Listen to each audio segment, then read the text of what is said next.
tienes un alprado, para calmarnos no, en la no, discusión. a mí lo que me calma es la Mira. Pero ¿sabes lo que hizo Fanny, señores? Ella agarra y estamos allá afuera y me dice, te traje un regalo. Y me ha dado una tableta de chocolate burda de dulce. Bueno, no sabía que eras diabético. Me querías matar. Pero mira, yo te lo denuncio.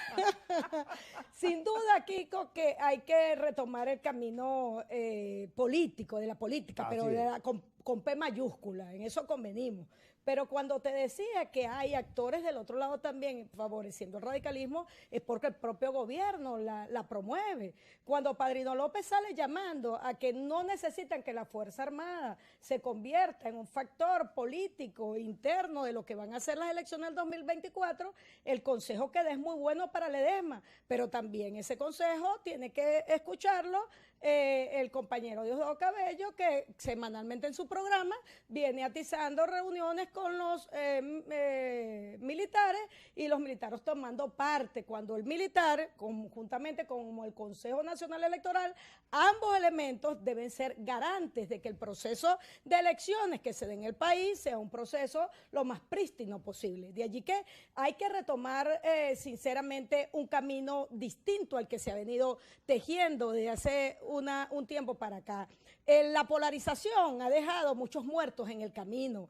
La política polarizante a mí me recuerda mucho a esos momentos de exiliados, de muertos, de cárcel. Yo creo que al país tú no le puedes seguir ofreciendo muerte, cárcel, exilio. Al país hay que ofrecerle vida. Y para ofrecerle vida tienes que ofertar mejores proposiciones en cuanto a lo que vas a hacer con la economía, con lo que vas a hacer con la educación. Tenemos que generar un programa que nos permita darle alguna visión a los jóvenes del país para que tengan expectativas de vida y nos sigan buscando en el Darién una salida a un problema que podemos resolverlo los venezolanos con una propuesta diferente. Porque cuando nosotros hacemos esto, volvemos a la política, nos convertimos en una verdadera alternativa ante el país. Porque esos jóvenes que se han ido no son exclusiva responsabilidad del gobierno que se haya ido. También se han ido porque la oposición no ha construido una alternativa creíble. Y es responsabilidad de los actores opositores construir una alternativa creíble, probable, con una puesta en escena distinta, donde el hecho de la guerra, de la muerte, de la cárcel, sea un hecho pasado y que entremos en una espiral donde la competencia entre gobierno y oposición sea en cuanto mejores programas, ofertar mejores programas para elevar la calidad de vida de los venezolanos, entre reivindicar los sueldos y salarios de los trabajadores, en que un trabajador tiene derecho a decir que se le han violentado todas sus luchas sindicales sin que por eso sea merecedor de la cárcel. O sea, esas cosas tenemos que plantearlas en un debate ya de altura, Kiko, y el país debe entrar por ese camino. El país no puede seguir transitando caminos que van a llevar al pueblo de Venezuela a una nueva frustración. Mira, Fanny, en estos días, José Luis Farías, el cachalote, escribió un trabajo, como él es historiador, denso, un trabajo bastante denso, de la historia del voto y la libertad de expresión, vinculándola en Venezuela desde paz hasta nuestros días. Y hay constantes. Todos los gobiernos que llegan inmediatamente quieren quedarse ahí. Y luego, y todos tienen conflicto con el voto, con la manera en que se elige. Todos producen obstáculos para que el ejercicio libre del voto. Bueno, nosotros llegamos a votar después del golpe de Medina, cuando Acción Democrática agarró el voto como parte de sus principios fundamentales. Pero hemos tenido más rutinas autoritarias, militares o digamos de ese corte. Digo porque en la primera parte de la República fueron los protagonistas de la guerra quienes se metieron en la política, a eso me refiero. Y no solo aquí, sino en toda Latinoamérica, producto de la independencia. Pero nuestro comportamiento civil hacia la civilidad ha sido bastante complejo, difícil. Fíjate a Pérez, quienes tumbaron a Pérez, bueno, al final le hicieron un enorme daño al país. ¿Y quiénes fueron los que tomaron a Pérez? Una clase intelectual, una clase política, Alfaro, Caldera, todos los que se metieron ahí en la conspiración, Ramón Escobar Salón, que era el fiscal. Bueno, fíjate todo lo que derivó de la salida de Pérez. Sí, entonces el país tiene que aprender tiene que aprender de su propia vida, de su propia, no tiene que estar buscando ejemplos de su propia historia para entender que el conflicto entre la participación de las mayorías, el voto y el poder debe cesar. Tiene que profundizarse la democracia.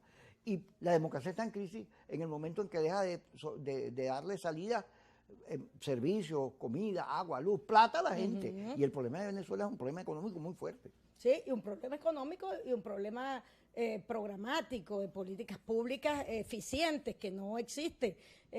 Yo escuchaba en estos días a Maduro que ahora van a un nuevo plan de la economía y a un nuevo reencuentro. Y yo decía, ¿cuántas veces Maduro va a ofertar un nuevo plan de la economía cuando este país viene justamente de transitar diferentes ofertas económicas de cambio que no han prosperado, que no han dado pie con bola en cuanto a la política del país? Bueno, las zonas económicas que puede ser una salida para traer recursos, es como un carro que... Bueno, fíjate que en Aragua, imagínate esta novedad, en Aragua aprobaron una zona económica especial militar. Entonces, la exclusividad que se le ha venido dando al factor militar en el estado de Aragua siempre ha sido tremendo. Prácticamente ya en el estado de Aragua los gobernadores tienen un vicegobernador militar, en el sentido de que se les ha dado unas instancias de participación.